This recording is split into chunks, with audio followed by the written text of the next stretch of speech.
Let me sneak. Andrew McCabe.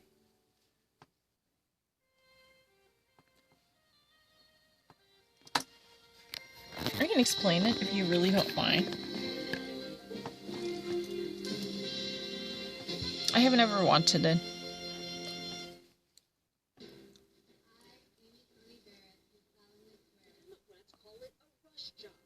Democrats call it a rush job. That means Democrats actually demean it as really the fast track. Just, Republicans wants to get it done as quickly as possible.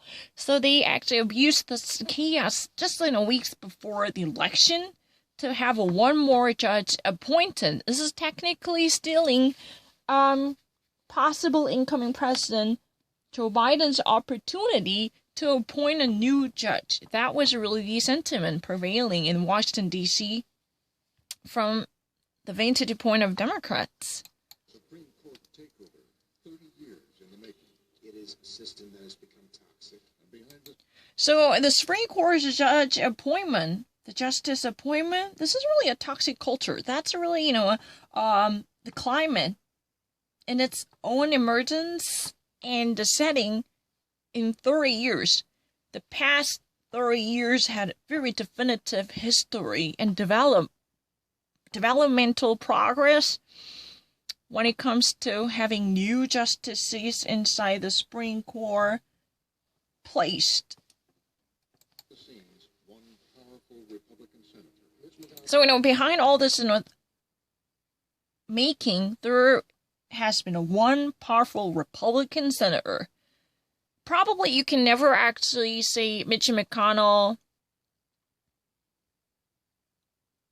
has not been a mastermind of this right-leaning new Supreme Court. Well, he is a tactical genius. He has succeeded. He's a tactical genius. That means he's almost like an evil genius who's been so good at planning and calculating. He's really good at the type of playing. So he always plans ahead to make political moves, following from his calculation to get his ultimate goal, which is stacking up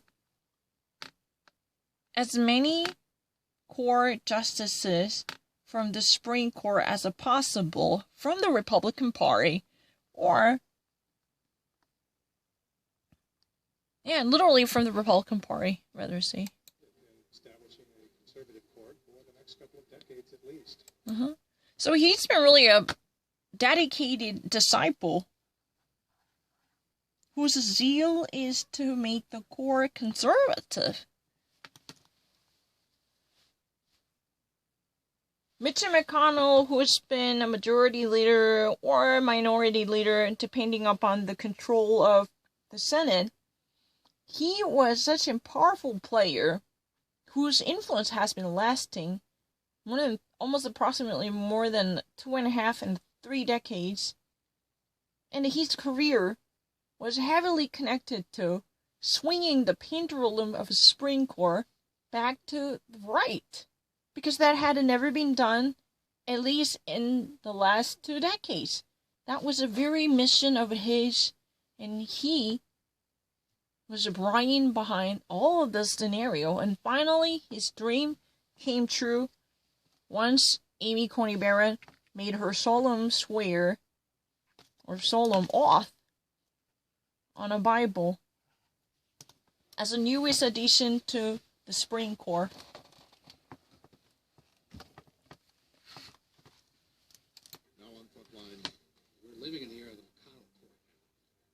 We're living in the era of a McConnell Court.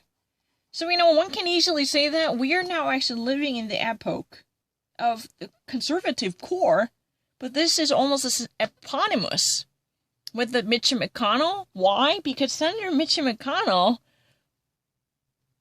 was so powerful, so his fingerprints were everywhere.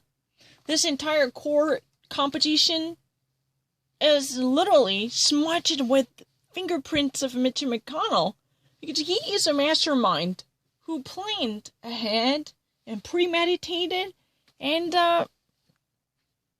orchestrated this crew work in pursuit of the current core combination. So we call it the era of Mitch McConnell core.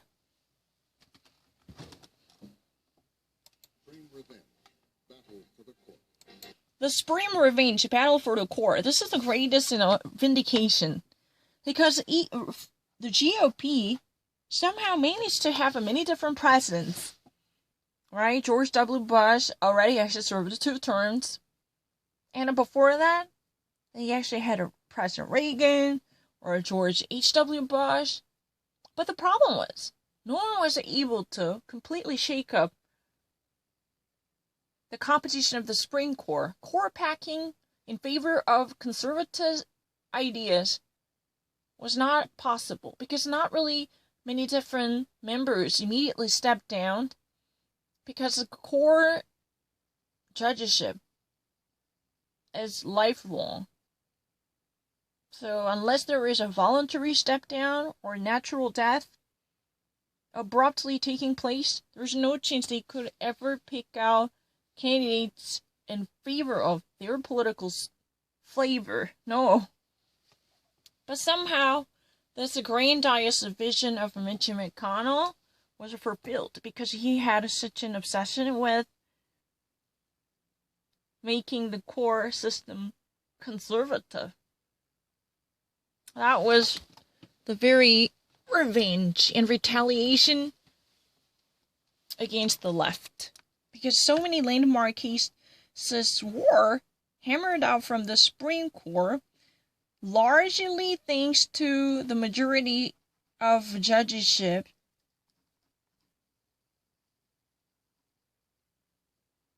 were taken up by so-called liberal judges. That means many of the justices behind the bench were from the left side.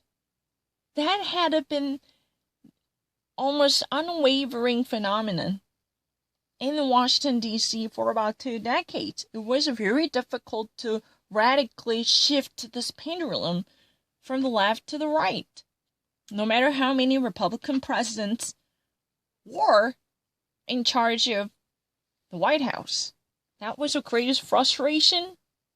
But now Mitch McConnell choreographed this wonderful competition.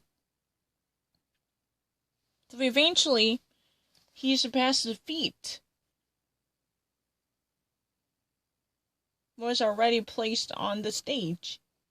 So, it finally bore fruit, right?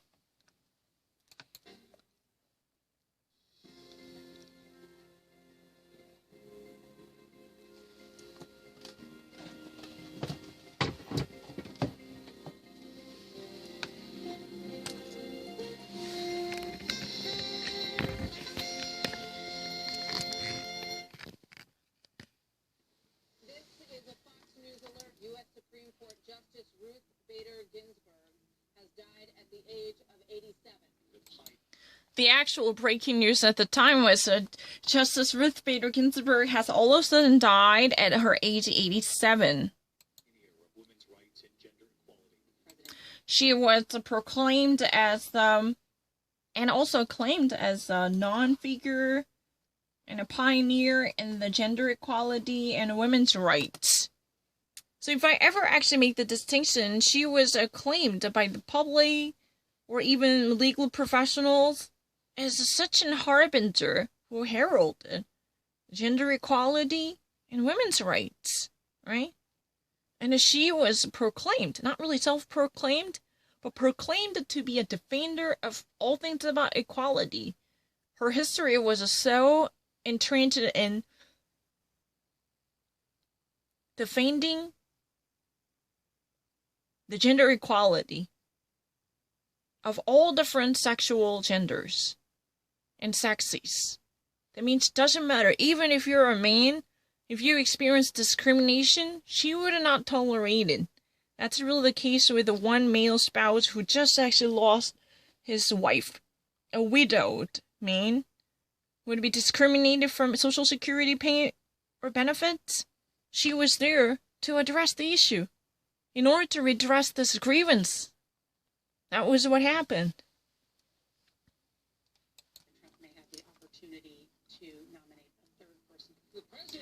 Trump may be able to nominate a third person. That was really the speculation at the time. Because just a couple of weeks away from the presidential election, no one would actually thought that this would be done so smoothly like what we experienced before.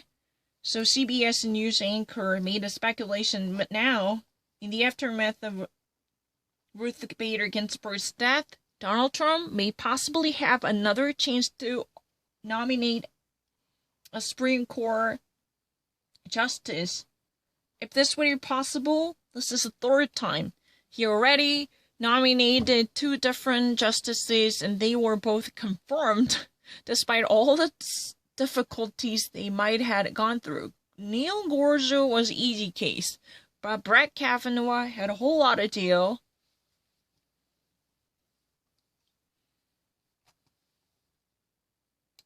Is at a rally right now. Do you think he knows that this happened? So President Donald Trump is right now at a rally, as you actually see this live coverage coming from Bemidji, Minnesota. Do you think what he knows about this? This is a real conversation at the time. And it suggests that what's on banner is that Justice Ginsburg had a long history of struggling against cancer. So it has been actually said that before her death, right now Justice Ginsburg has been died. That was really the allure popping on the screen. But before that, way before that, even actually many years, starting from many years, she had been already fighting a lonely war against cancer. And it was so well known that it was not just a 1-year event, but it had been an ongoing battle she was fighting for before her death. That's really the reason why it had been accessed. It had been battling. But this is, think about it. This actual moment was so real. When Fox News was covering the live event coming from Donald Trump's campaign rally, this latest news just came in. Justice Ginsburg passed away. So do you think, he knows anything about this? That's really the argument. It was a surreal moment where something country-changing was happening, and you have the President of the United States standing on stage unaware. Mm-hmm. So Josh Holmes, former chief of staff for Mitch McConnell, who just said that this was a so surreal moment. It's really not just simply historic, it's so inconceivably unreal or super special event. Because this is really the nation changing and the country earth shaking moments in the history of this country named the United States. But the President of the United States is really unaware of it at the moment. He was not known to this. If I ever actually bring myself to the perspective of this time, tense, he is delivering a speech. He is so preoccupied with wasting his breath for the campaign rally, and he's a bid for re-election.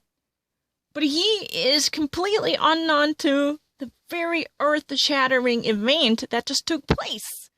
This would dictate the nation's history, and this would have changed the political landscape of the country for decades. But he's still not coming to terms with it. That moment was captured, eventually, in retrospect, that moment was beautifully captured by the Fox News coverage. Airwaves are being wasted to follow every move of Donald Trump when he was on the campaign trail, and this moment was cut. He was not known to this historic moment taking place. That would actually give him another chance to be part of a history by nominating another conservative justice. Think about it. But he is still not known to it at this moment. If you ever actually bring yourself into a time machine and imagine what it is like to be him. Just probably minutes later, he would have been informed on it, and this is really surprising, right? As he left the stage,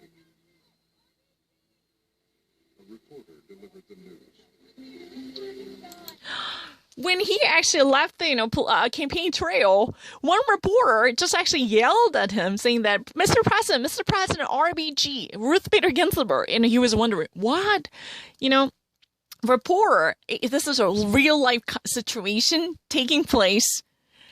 A reporter delivered this breaking news immediately to President of the United States, who was completely unknown to what had happened just shortly ago. Ruth Bader Ginsburg has died. This is unbelievable. This moment was captured.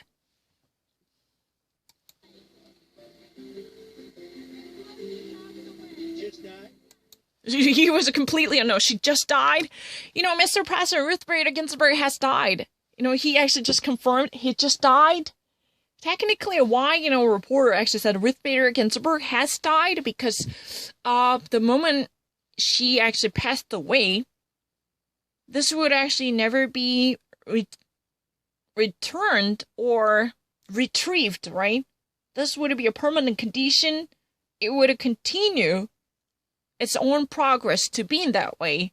That's really the reason reporters say that Mr.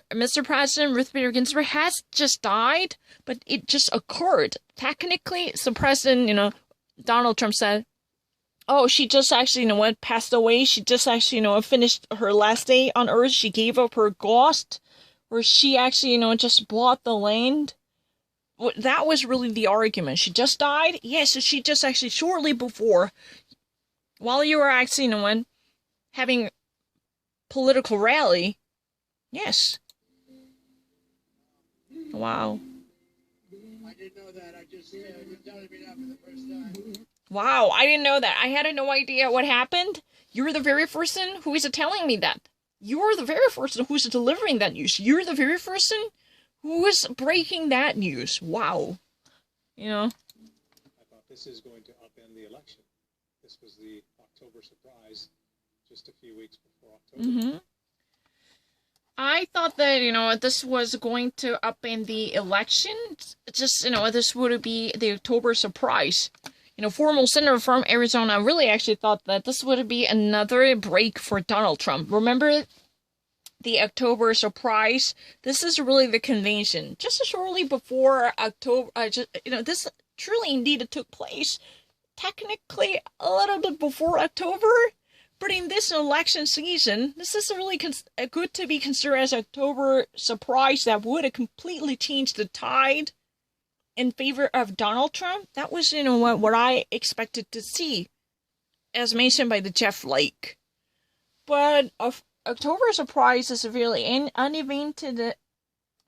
unexpected game changer or a trend setter that might actually, play into something very interesting in the dynamics of election that could actually completely bring about a new factor, totally unexpected or not anticipated by many. During the last presidential election, the Access Hollywood video leakage was truly October surprise, but it eventually bore too little consequences, right? Everyone thought that once, it got out, oh, now Donald Trump is so done, quote unquote. But eventually, it didn't exercise that type of a massive impact. Had it been that way, then we would have never had a Donald Trump in the White House, right? We would have never had a Donald Trump. But it actually indeed engendered too little influence. And this October surprise also had its power limited, right? It couldn't actually be a complete titan to shatter all the barriers standing in front of Donald Trump, to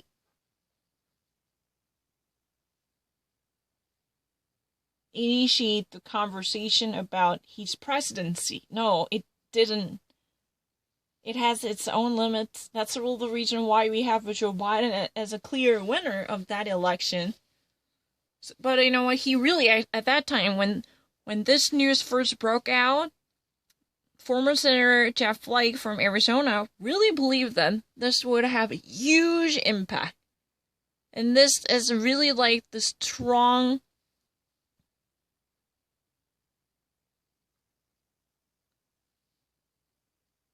incentives that can be exploited by President Donald Trump to secure his re-election bid. So this would be like very positive omen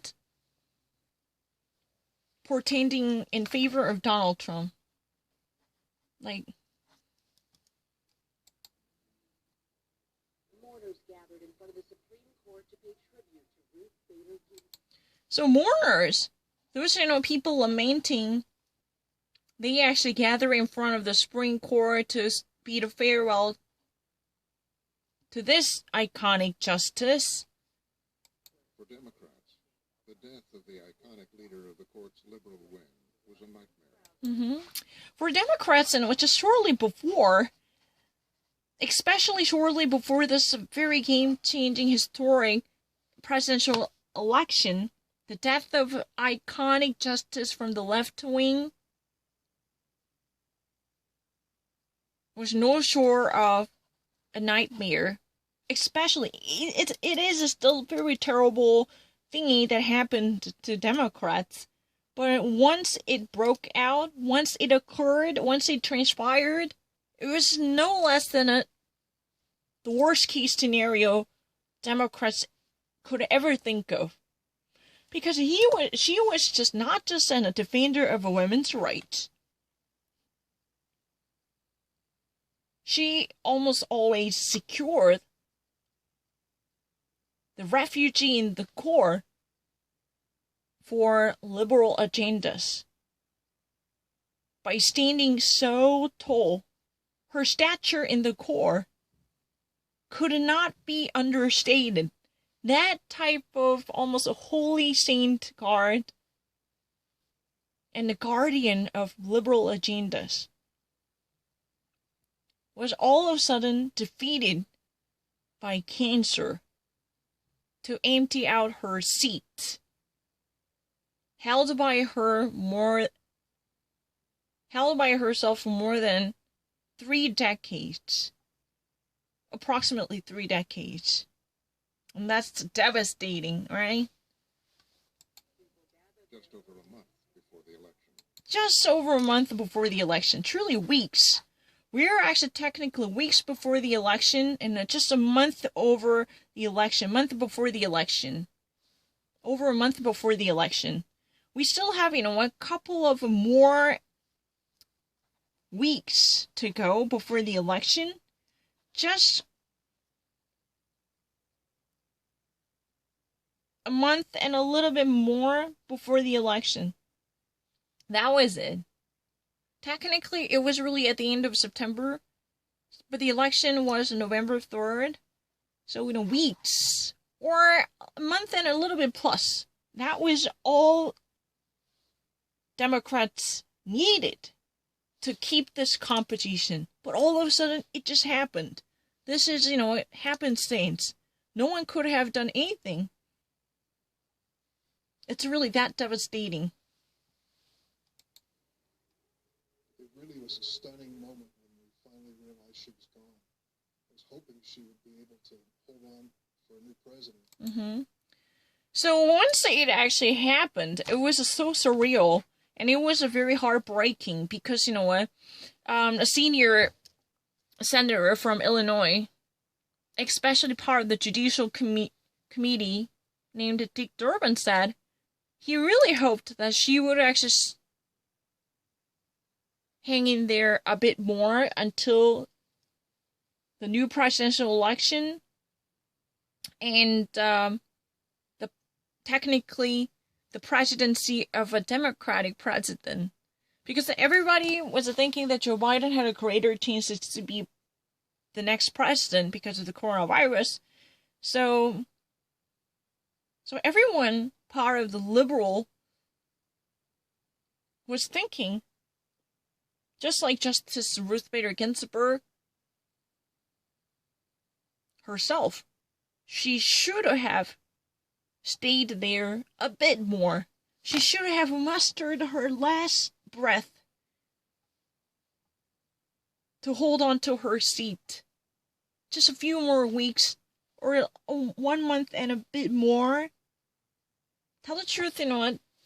If one should actually, you know what, nominate the person once the actual presidency begins, right? Tell the truth, and not really 1 month. I have to say that a little bit, couple more of a month is. It's very interesting. Because do you actually remember that Justice Ruth Bader Ginsburg, when she actually had her last conversation with her beloved granddaughter named Clara, she actually, you know what, said she really wanted to be part of a new administration to come in. She literally voiced how much she wanted to stay in this ward. Just surely before the election, she had to actually give up her life, and that was the least thing she wanted to do. That was also expressed by herself. I'm sure she was too. I'm sure she was too. Senator Dick Durbin said she actually wanted that too. As much as I wanted, she could have made it until the presidency of Joe Biden. I'm 100% certain, I can actually guarantee that Justice Ginsburg would have liked to do that badly. We could all feel how badly she wanted to stay in the game until the new president of the United States makes a solemn oath to be sworn into the office, right? We all know that.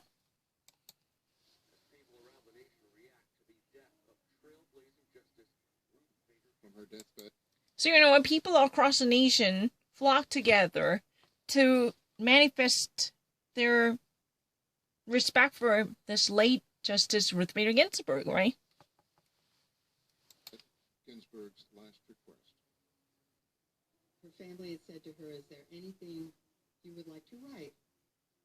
She said, "My most fervent wish is that my seat not be filled until after a new president."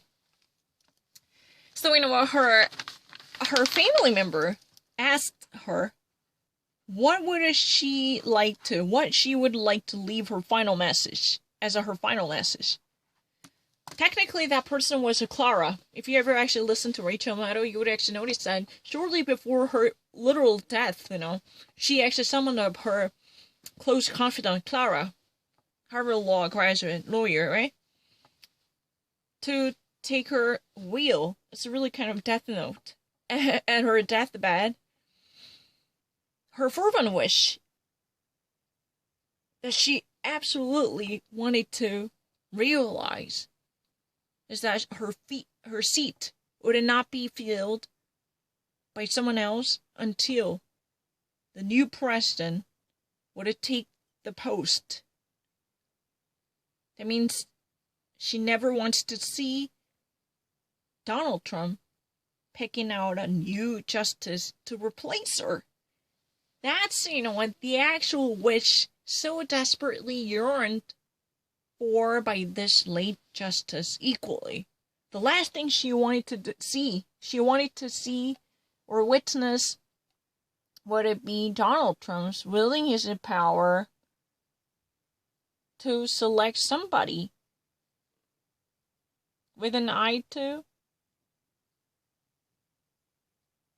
shake up the core. That's really the reason, technically, there were certain folks from the liberal who actually feel a little bit uncomfortable with Justice Ginsburg following from this result. Oh, she should have stepped down when President Obama was there because he was a two-term president. But there were pretty much a small amount of people, but they were indeed there. It's true. There were certain folks, after all. Because eventually the court tossed up truly brought about the real life consequences and that are likely to take place much quickly. So her fervent wish, when she was asked by her family members before her death what she would like to leave. Maybe, her family member asked, quote unquote, is there anything you'd like to actually leave? What do you want me to write down on behalf of you since you can't move your body? Is there any final message you want me to write down? Like, anything. Is there anything you want to say? Is there anything which you would really like to leave? And her most fervent wish, the very serious wishes she really liked to realize, she really liked to achieve no matter how distant that might be, was, her seat not being filled up by someone selected by this president named Donald J. Trump. Because she really wanted it to be selected by the new president coming into the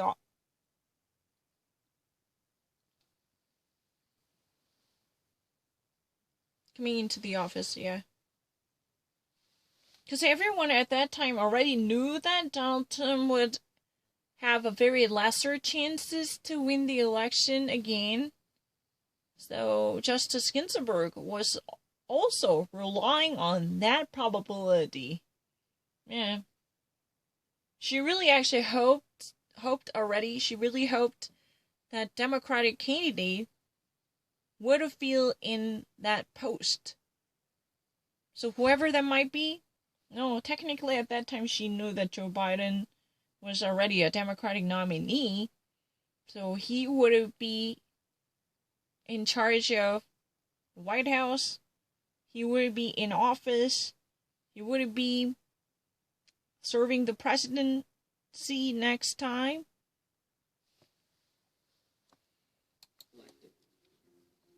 But that was not what Republican Senate Majority Leader Mitch McConnell had in mind. But that was not the, Republican Senator Mitch McConnell had in mind. It's a really kind of different perspective. Republican Senator Mitch McConnell had a completely different vision. As long as the president was from the Republican Party, he could exercise his power or executive order to nominate someone in accordance with the conservative values. So what matters most here is who's in charge of the White House? Who's in office? Since there is a Republican president is commanding the board, and the Senate majority control is also Republicans, then things couldn't be done to rewrite the history. That was his idea. He had a completely different viewpoint. Truly belittling the final wish of Justice Ginsburg. This is the final death wish of the late Justice Ginsburg. He had a very different viewpoint.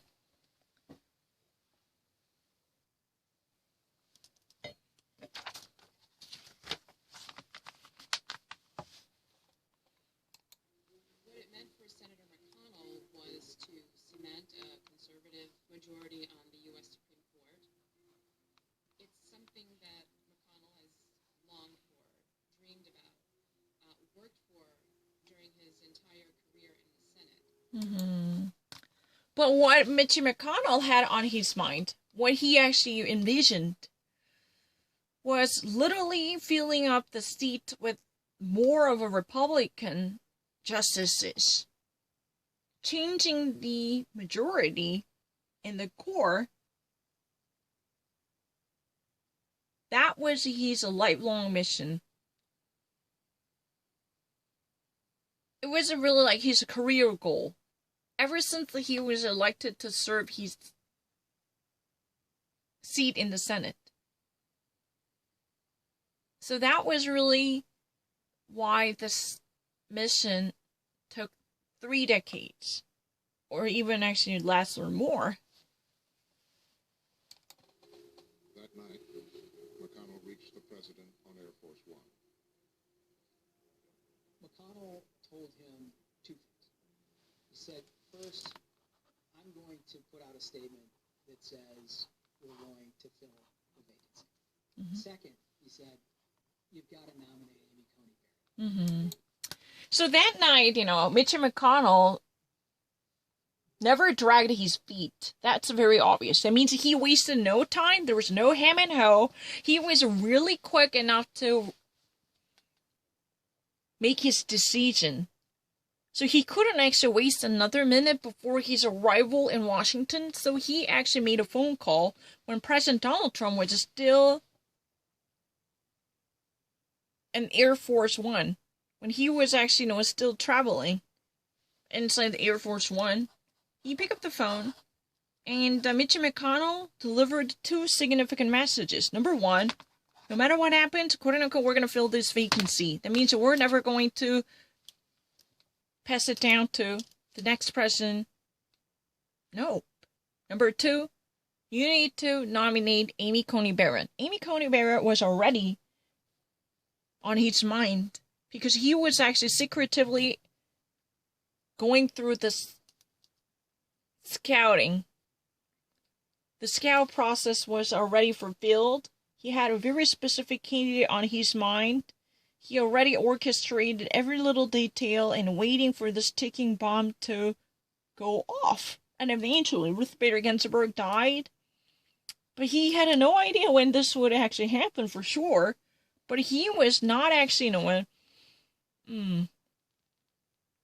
having a grobe idea about this. That much is for sure.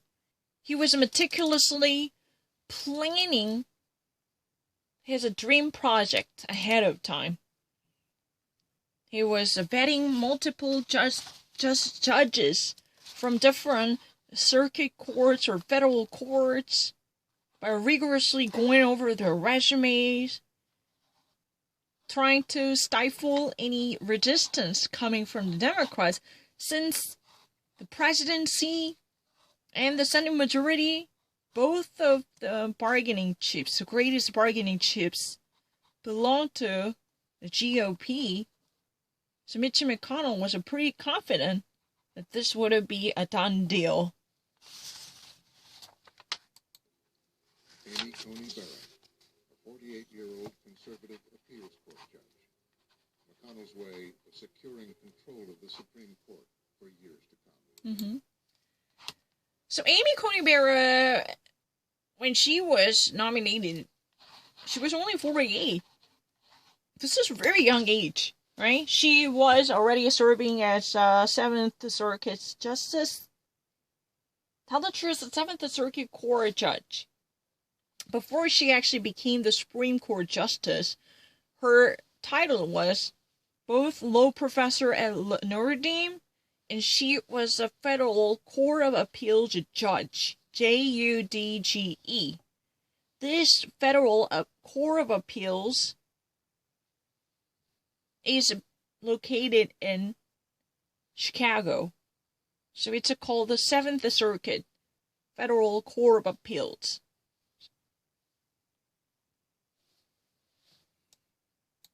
People say that we're going to have a conservative court. I didn't mention that. Given that Amy Coney Barrett's young age, what Mitch McConnell envisaged was very obvious. In that way, she would actually stay there at least 2 or 3 decades.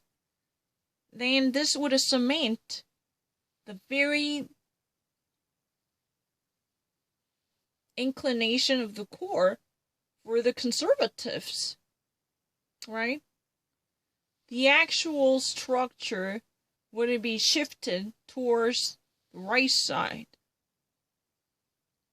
And this would likely to last at least 2 or 3 decades, given the young age of Amy Coney Barrett, when she was nominated and eventually vetted and confirmed, her age was only 48. Ruth Bader Ginsburg, when she was nominated and confirmed, her age was 60. She survived how many years there? Almost 2.5 decades. Some people calculate it as 3 decades, approximately, a little bit short of 3 decades. Think about it. And Amy Coney Barrett, she's almost like 12 years younger than Ruth Bader Ginsburg when she had been confirmed finally to serve her judgeship in the Supreme Court. For another generation. Mm-hmm. Is important to him. Mm-hmm. For Mitch McConnell, the court is everything. Mm-hmm. So living, as such an, Mitch McConnell, he was such an visionaire. So living a lasting impact on future generations mattered so much to him. To him, the whole competition of the U.S. Supreme Court, which he could bring about his lifelong dream of securing conservative doctrines in the United States judicial and political system. This means everything to him. The importance of a court could not be underestimated. Think about it. It would engender such a lasting impact. No one can actually say that, this would be just, the presidential politics that would actually disappear, just like, evanescent mourning do. It's not really a twinkling of an eye. Any type of a landmark decision that would be hammered out or sorted out by the Supreme Court, it would actually stay there for about decades. That's all the reason we are still citing the landmark case like the Santa Fe, or even actually Brown versus Board of Education, or Roe v. Wade. Roe v. Wade. When was really the time this, such an iconic case was passed? It was like in 1973 or something like that, right? So he actually dreamed a big to have such a long haul and long-term vision. So court has been his lifelong yearning. He has a yearning for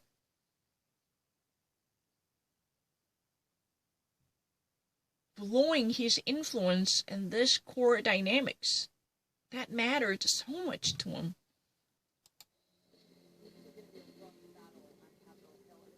Mitch McConnell's determination to transform the Supreme Court had been his life's work. That means Mitch McConnell's determination to transform the court was his lifelong decision that had been so powerfully connected to his political career. If I ever actually explain it, this is really simple. Mitch McConnell's desire to toast up the competition or the combination of the core was literally all he pursued ever since he started his career in the U.S. Senate. He literally wanted to change the chemistry in the nation's highest court. This was some of the weakest point, or it's not really the Achilles heel technically. But Republicans are always frustrated.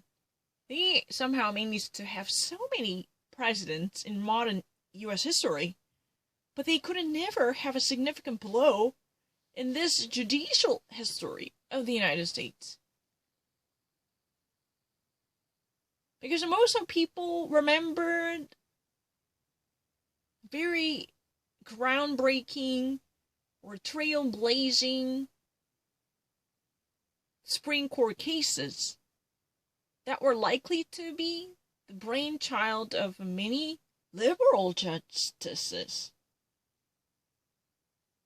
That means their desires, Republicans' desires, were likely to be frustrated over decades because they could not actually change or shift the balance somehow precariously managed in favor of Democrats. To the other side, they couldn't.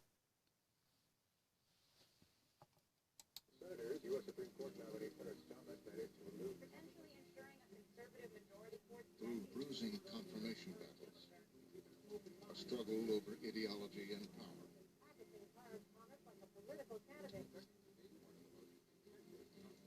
Ignited by a devastating defeat. Mm-hmm.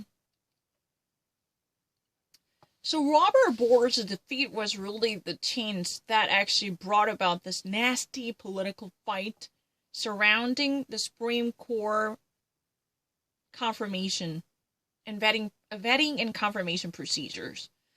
If you're really interested in the U.S. politics, even if you're a novice like me, yeah, you would have probably read a certain books. Because if you ever sign up for one simple political science course, you would actually heard about Robert Board. I actually was assigned the book about Robert Board. That was really the reason how I actually got to know him. Because, in our justice course, there was a book written by a different legal scholar, but eventually it was connected to Robert Bork, so I happened to know who he was, because I was asked to read that book. But I later actually learned it from certain political journalists like Ryan Lizard or Jane Meyer. I don't remember who he or she was. But there was a great piece related to Robert Bore's frustration.